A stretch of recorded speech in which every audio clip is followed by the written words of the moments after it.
Sabay-sabay natin alamin ang mga kaganapan na nangyayari sa ating bansa.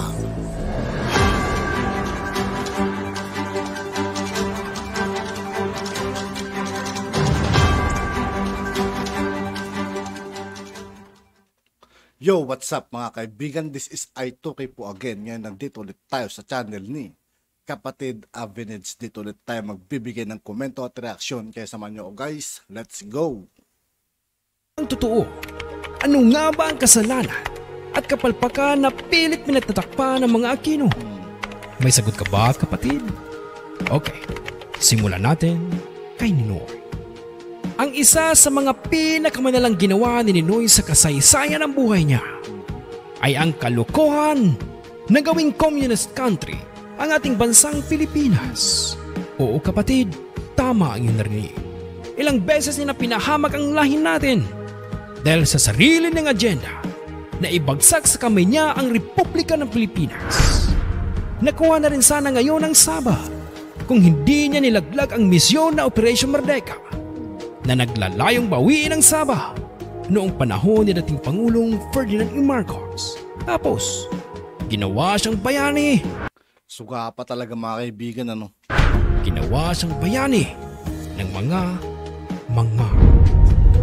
nilagay pa sa 500. Pinatayuan ang sangkatutak ng mga rebulto at nilagay pa ang pangalan sa pinakamalaking airport sa bansa. Bayani ba? Bayani ba ang may tutunan? Basta para sa akin mga kaibigan, hindi yan matawag na bayani, hindi siya pwedeng tawagin bayani. As para sa akin mga kaibigan, hindi siya naging bayani ng Pilipinas. Una sa lahat, di naman naging Pangulo. Ring ang isang convicted criminal na nasistensyahan ng Korte ng Bitay sa mga kasong subversion, moral at illegal possession of firearms na kung di dahil kay dating Pangulong Ferdinand E. Marcos ay nabitay na sana siya. Ferdinand E. Marcos is the real hero.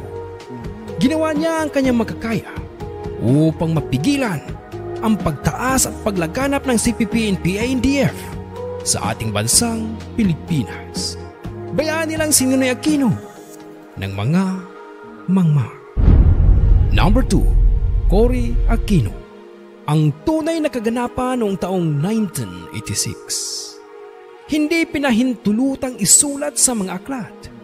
Kaya, malamang sa aking mga sasabihin tungkol sa tunay na kasaysayan at sa buhay ni Cory Aquino ay malamang na magugulat ka kapatid ang katotohanang hindi na isulat sa mga libro ng kasaysayan ng Pilipinas.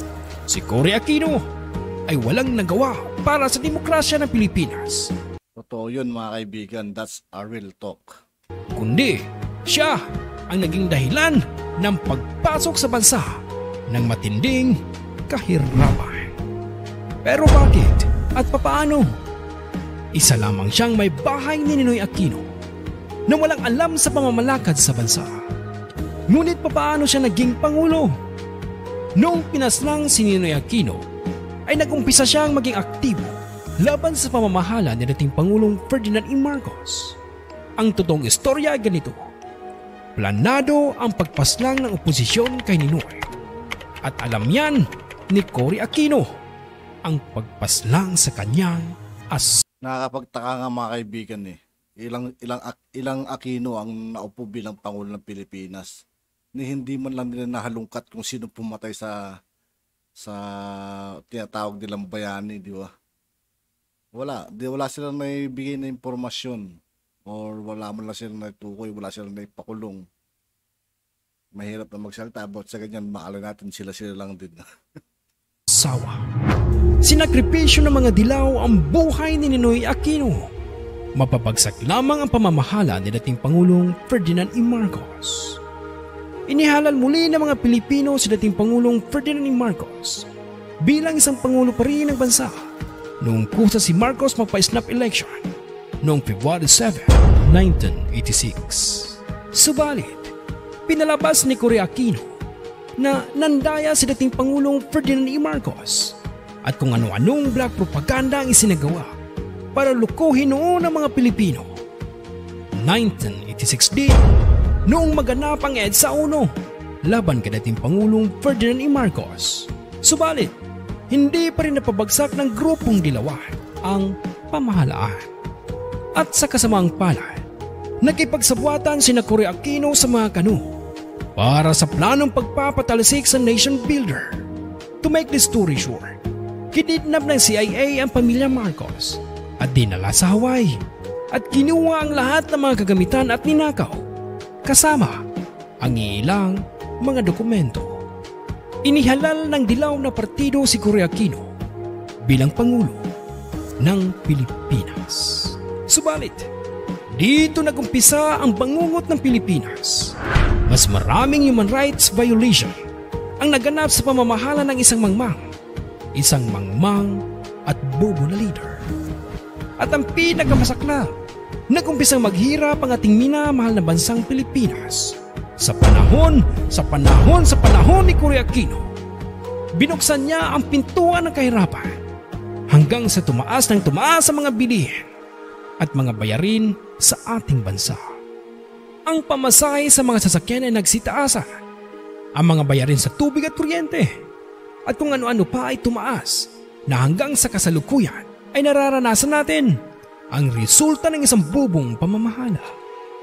Pumasok ang iba't ibang klaseng iligal na mga bagay sa bansa, tulad ng lubhang paglaganap na ipinagbabawal na gamot at kung ano-ano pa. Sa panahon din ni Cory Aquino nagsimula ang pagiging walang disiplina ng mga Pilipino, na kung titingnan mo ang paligid, kahit bata ay wala ng respeto. Sa pamamahala ni Cory Aquino, pinag-iwanan ng mga magsasaka na kung tutuusin, sila ang nakapagpapalago sa bansa natin. Nagkaroon ng mga pagpag sa kasaldahan. Mga homeless na pamilya sa mga kalsada ay lalong dumami. Yun ang napala ng mga maraming Pilipino sa pamamahala ni Cory Aquino, na inaakala ng iba na siya ay mahusay. Subalit, kung huhukayin mo ang tunay na kasaysayan, ay makikita mo na malinaw na siya ay ina ng kahirapan sa ating bansang Pilipinas. Ang Pilipinas na hinahangaan at nirerespeto ng buong mundo ay asa na ngayon. Inaruga, pinaganda, pinaangat ni dating Pangulong Ferdinand E. Marcos. Subalit, sa isang iglap lang, nawala ito mula nung maging Pangulo si Maria Corazon Juanco Aquino. Number 3, Benigno Aquino. Sabi nga ng iba, kung ano ang puno ay siya ring bunga. Kaya, malamang na malamang, wala ring pinagkaiba itong si Noynoy. At ewan ko ba kung paano nanalo ito bilang Pangulo ng ating bansa noon. Bueno, narito at tingnan ang ilan sa mga palpak na proyektong itinaguyod ni Noynoy Aquino. Ninakaw ang pondo sa PhilHealth. Hindi malinaw at walang konkretong paliwanag tungkol sa SAP 44. Dingbak siya controversy. Pagpaslang sa mga magsasaka sa hasyenda. Pagnanakaw ng mga donasyon sa Yolanda. 12 milyong halagang tulay na gawa sa kahoy. 10 milyong halagang flagpole. Overpriced na Mahindra Police Mobile. Laganap na pinagbabawal na gamot sa Bilibid Prison. 292 milyong halaga ng CR sa PNR. At marami pang iba. Mga minamahal kong kapatid, marami pa. Hindi ko na lang nilagay lahat dahil hahaba tayo ng gusto. Siguro naman sapat na ang mga ito para ipakita ang kaabnormal. Shoutout kay kapatid Abin sa mga kaibigan. Kasi napakalupit ng boses niya. Tapos ang dami natin na natutuklasan na mula sa history, mga kaibigan. Nitong si Panot, Noynoy Aquino. Akala siguro nila ay mapagtatagpan ng kanilang mga sangkatutak na mga ribulto ang mga katarantaduang ginawa nila sa ating bansa. Siguro noon nakakalusot pa sila sa ating mga kababayan dahil hindi pa ganoon kaasenso ang teknolohiya at wala pang access sa internet at social media. Pero hindi na ngayon. Dahil sukang-suka na ang mga Pilipino sa mga bulok na pamamahala ng mga dilawan na walang ibang gusto kundi ang matugunan ng kanilang pansariling interes lamang. Gumising na tayo, kapatid, at huwag nang muling magpaloko. At yun nga po mga kaibigan, dito po nagtatapos ang ating reaction video. Muli ako po si I2K ng Sundalo ng Dunggalo at 811. Maraming salamat sa patuloy na pagsuporta. Yeah, peace out.